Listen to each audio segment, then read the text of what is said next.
Many individuals have Ouija boards that are simply gathering dust in their closets, and the majority of them have probably never even used them. I found out what Ouija boards are when I was 16, and when I asked my parents if we had one in our house, my mum told me yes, she did have one buried somewhere in the closet. With all the board games, that closet was in the basement by the laundry room, the small closet with a bunch of my parents' old stuff. I was intrigued to try using a Ouija board because I was slightly superstitious. I had my mum help me dig through this closet without disrupting the integrity and neatness of how she sorted everything in there. And lo and behold, eventually she finds this old dusty box that simply said Ouija and had two hands holding the piece that moves around the board called the planchette. The box was kind of falling apart on the edges, even though my mum said they'd only used it a couple times ever.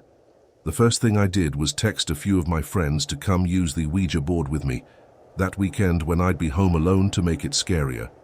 My friend Liam, who was 17, had a car, so he picked up my friend Jack, and they came right over.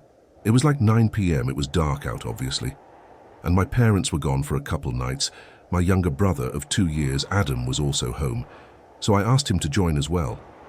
We were going to play on the floor in the loft, which was converted into my bedroom. We turned off the lights and then turned on a flashlight and put it on the floor in the corner of the room, pointed towards the board. All four of us sat on one side of the board, and we held the plant shed and started asking questions. None of us had ever done this before, so we asked basic questions. I suggested to move if someone was present. Then, the plant shed began to move to the word yes for the first time. Adam asked, "How old are you?" And the planchette moved from 6 to 77. We looked at each other and I knew that at least one of them was moving it. We all played along and didn't break immersion. Eventually I asked, "Are you a demon?" And the planchette moved to the word yes. At this point we all laughed and broke immersion knowing that one of us was tinkering around. At that moment the flashlight turned off and we all stopped laughing and became really afraid. "Who did that?" someone asked. But it was obviously none of us. The flashlight was all the way in the corner. I crawled to get it and kept pressing the button. It wouldn't turn back on. I turned on my bedside lamp and I saw the freaked out expressions on my friend's and brother's face. I said that was the most terrifying moment for the battery to die. But also part of me believed it wasn't a coincidence. We stopped playing after that moment and we even left my room and went to the backyard just because we were all freaked out. Being in the house at that moment, I had to sleep in that room that night though, and when my friends left and Adam eventually went to sleep, I knew I had to as well. I put the Ouija board back in the box and brought it downstairs out of my room. I just felt weird, sleeping in the same room as it that night. As soon as I turned off the light, I just tried to go to sleep right away. Not sitting on my phone for an hour or whatever, like I usually do, as I was starting to finally drift off into a half-sleep. State something in my closet fell over. I immediately rose up and looked in the direction of the closet door. I flicked on the bedside lamp and walked over to the closet. It was a small walk-in closet where I kept some of my clothes. There's a light switch on the outside of the closet that turned on a single light bulb inside of it. I turned it on and peered down at the crevice at the bottom of the door, where I saw what appeared to be two shadows cast by feet on the opposite side of the door. As soon as I saw this, I screamed, ran to Adam's room, and told him what I had just witnessed. When he arrived, I led him to my room to show him the light in the closet was still on, but the shadows at the bottom of the door had vanished. When I opened the door, there was nobody inside the closet, but there was something on the floor, a wooden box I had made during my arts and crafts projects, into which I would store childhood mementos. I opened the door, but there was nothing there, and the contents spilled onto the floor. That night I slept in my parents' bed. The next night I slept in the spare bedroom. After a week, I ultimately started sleeping in my own bed again, but I will never forget that night. I haven't touched a Ouija board since. I'd never used a Ouija board until I was in my mid-20s. I was never interested in doing so, but one day my friend George invited me to go with them and her friend to this supposedly haunted abandoned house, which was about a half-hour drive away. He convinced me that the friend would be cute, so I said, why not? Since I had nothing planned that evening, I thought it would be a good idea to do this late at night. George picked me up first. around 11 p.m., and then we drove to pick up the girls from this park. I had already met Mandy, but not her friend Carly, who had red hair, a nose ring and sleeve on her right arm. Mandy had previously visited this property and had said that it was high in activity, a word I had never heard before but could clearly understand. Since I don't really believe in the paranormal, I thought it entertaining, so I smiled a little when she said it. During the drive, Mandy brought a large bag with her. I asked her what was inside, and she pulled out a Ouija board box and a candle. George said, "Oh, that's the surprise." Apparently, Mandy was surprised that we would be using a Ouija board in an abandoned house. To be honest, I didn't find that particularly exciting, but I was there for the adventure. Mandy directed George where to park. When we got close, it was this really dark street with no streetlights, with an open field on one side and trees on the other. The house driveway was gated off, so we had to walk from there. We walked through some woods that led us to the backyard of the house from there. Mandy led us to the back window that she climbed through last time. It was a bit high up, so we had to help the girls up, and we just climbed in ourselves, and we walked around the house for a bit. All the furniture was still inside, but it was just decrepit. It hadn't been lived in for probably decades. I don't scare easily.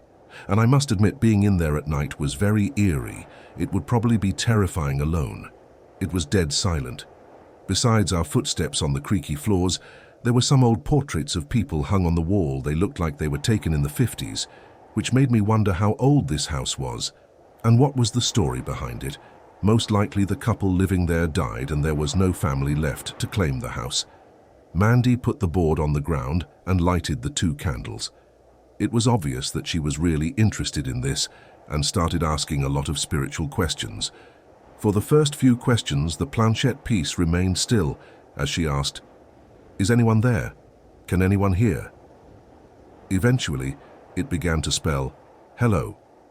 I turned to face George, who had already left, but the girls were serious and even told me to stop laughing out of respect. I stopped smiling and put on a serious expression.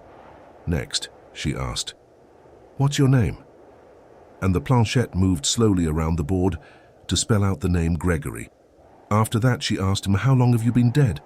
And it moved around to spell out 30 years. For a little while, I didn't think that Mandy or Carly were really doing this. We continued to play along until there was a loud bang coming from the upstairs of the home. At that point, we all sprang and released the planchette. Danny urged that it may be Gregory, when George asked whether there was someone out there. Mandy and Carly returned their hands to the plant shed and asked Gregory, "Did you make that sound?" George and I interrupted her, saying, "We need to leave if someone's upstairs." At this point, we were convinced that the girls were playing a practical joke on us and that someone was trying to scare us upstairs. We also heard footsteps above us, music. There was no doubting that these sounds were footsteps. George and I agreed to go upstairs and check it out, expecting to find someone trying to prank us. The girls kept saying, "No, come back down." We went up the extremely creaky steps and entered the first open door. We found it was a bedroom. The furniture and everything in the room was extremely decayed, and then there was this door right in the corner of the room, most likely a closet. It was cracked open, and we whispered to each other that we thought we heard something in the closet. I put my finger up to my lips to tell him to be quiet, and we listened when we heard a clear exhale behind the door. We both quickly left the room. We hurried downstairs expecting to find the girls still in the living room, but they were gone. The candles, the Ouija board, everything. There was just darkness in the house now. He didn't even hear them sneak out. We left through the window again in a hurry and ran to the car. George tried calling Mandy's phone multiple times, but it went straight to voicemail every time she blocked him. They were nowhere to be found either. We went straight to the car and drove home. George never heard from that girl again. He only hung out with her 2 times. He didn't know where she lived or anything. We did form our own crazy theory that they were in fact trying to trap us somehow, and the footsteps upstairs were from somebody they knew. It's also possible they never left the house and that they were hiding somewhere inside. The more superstitious out there may believe that we did, in fact, speak to a spirit, though, and something more supernatural was going on.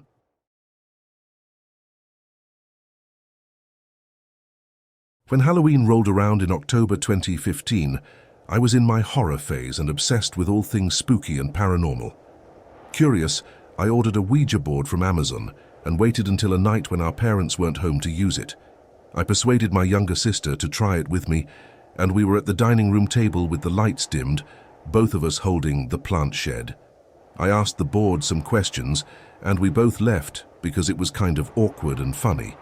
I began to move the piece around, trying to creep out my sister, but she knew it was me doing it. After a few minutes of doing this, my sister went to her room and I went to mine. I searched online for more stories about Ouija boards and kept reading about people's experiences using them. I also looked up why it didn't work for us, so I decided to try again.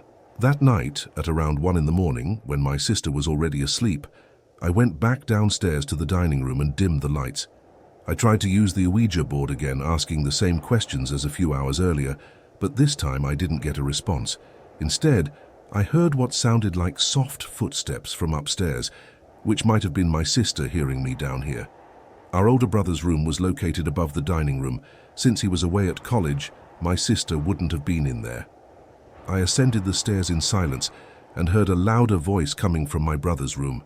I wondered if my sister was pulling a practical joke on me by making her voice sound lower to frighten me.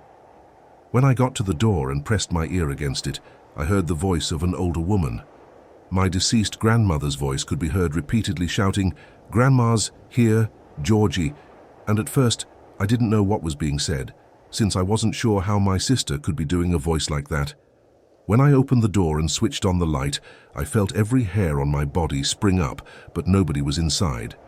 After the voice stopped, I ran to my room, closed and locked the door, and curled up under the covers. I felt like everything in the room was spinning, and I was too shocked to be thinking rationally. After I calmed down, I said a prayer before trying to sleep, but I was awake the entire night. 8 years later, I can still clearly recall this night.